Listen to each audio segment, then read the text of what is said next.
नमस्कार दोस्तों, आज की न्यूज़ में आपका स्वागत है। दोस्तों, नेपाल हमारा पड़ोसी देश है और बाकी सभी पड़ोसी देशों से अलग भारत और नेपाल के संबंध यहाँ के नागरिकों के स्तर पर बहुत मजबूत रहे हैं।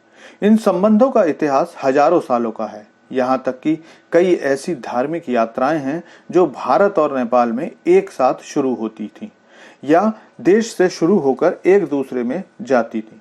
लेकिन इस पीपल टू पीपल कांटेक्ट को नेपाल की वामपंथी सरकार लगातार खराब कर रही है। हालांकि ये इतना आसान नहीं है, लेकिन बहुत सारे मामलों में नेपाली जनता लॉ एंड ऑर्डर से बंधे होने के कारण चाह कर भी भारत से होने वाले संबंधों को कायम नहीं रख पाती है और भारतीय सेना उन्हीं में से एक मामला है। तो आज के समाचार की सारी डिटेल आपको बताता हूं और साथ ही आपको ये भी बताऊंगा कि आजादी के समय भारत और गोरखा लोगों के बीच क्या समझौता हुआ था। तो वीडियो में अंत तक बने रहिए और चैनल को सब्सक्राइब कर लीजिए, क्योंकि यहाँ आपको डिफेंस, इकोनॉमी और फॉरेन पॉलिसी पर वीडियोस रोज मिलते हैं। तो बिना देरी किए वीडियो शुरू करते हैं। दोस्तों, भारत की सरकार हो या भारतीय जनता, किसी ने भी नेपाली लोगों को किसी दूसरे देश का नागरिक नहीं समझा और किसी भी पड़ोसी देश से लोगों का आना जाना इतना सरल नहीं है जितना नेपाल से है। यहाँ तक कि नेपाली लोगों ने भारत की रक्षा में भी अपना अभूतपूर्व योगदान दिया, जिसकी कहानियां आज भी लोगों की जुबान पर है। इसके अलावा इस दोतरफा संबंध में भी कभी भी ऐसी नाजुक स्थिति नहीं आई जैसी कि पिछले कुछ सालों में कम्युनिस्ट सरकार के नेपाल की सत्ता संभालने के बाद हुई है। लेकिन आज की स्थिति यह है कि दशकों से भारतीय सेना का हिस्सा रहे नेपाली लोगों ने अब भारतीय सेना में आना बंद कर दिया है।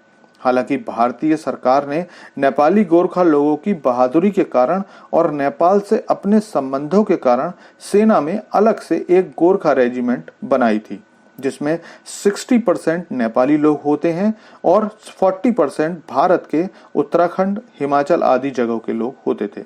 लेकिन पिछले साल से अग्निवीर योजना लागू होने के बाद नेपाली सरकार के साथ बने गतिरोध के कारण नेपाली लोगों ने भारतीय सेना को ज्वाइन करना बंद कर दिया और अब तक तीसरी बार अग्निवीर योजना में भी नेपाल की तरफ से कोई भी कैंडिडेट नहीं आया।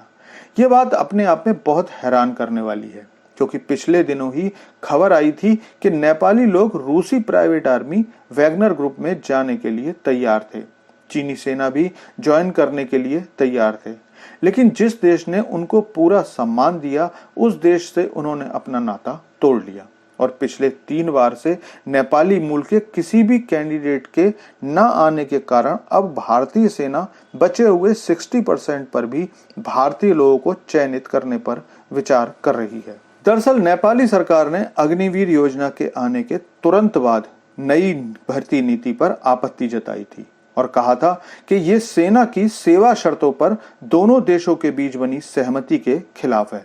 इस दौरान 2021 के बाद से लगभग 12,000 गोरखा सैनिक अब तक रिटायर हो चुके हैं, लेकिन किसी नए गोरखा की नियुक्ति नहीं हुई है। 1947 में सेना भर्ती की सेवा शर्तें के जो 3 बिंदु थे वो मैं आपको बता देता हूँ।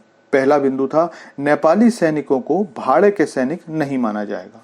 दूसरा, उनके पर्क्स और अलाउंसेस भारतीय लोगों के बराबर होंगे और तीसरा, उनकी भर्ती से नेपाल की सुरक्षा और संप्रभुता को खतरा नहीं होगा। भारत की आजादी के समय कुल 21 गोरखा बटालियन थी और उन्हें 1947 में भारत, नेपाल और ब्रिटेन के बीच विभाजित कर दिया गया। 21 में से 14 ने भारत के साथ रहना पसंद किया, जबकि 7 ने ब्रिटेन के साथ। लेकिन अब ब्रिटेन भी अनौपचारिक रूप से अपनी सेना में से गोरखाओं की संख्या कम कर रहा है। बहरहाल नेपाली सरकार के दबाव का असर नेपाली लोगों पर दिखने लगा है, लेकिन आगे अगर कम्युनिस्ट सरकार नेपाली सत्ता से हटती है तो उम्मीद की जानी चाहिए कि गोरखा जवानों को हम फिर से भारतीय सेना में देख पाएंगे।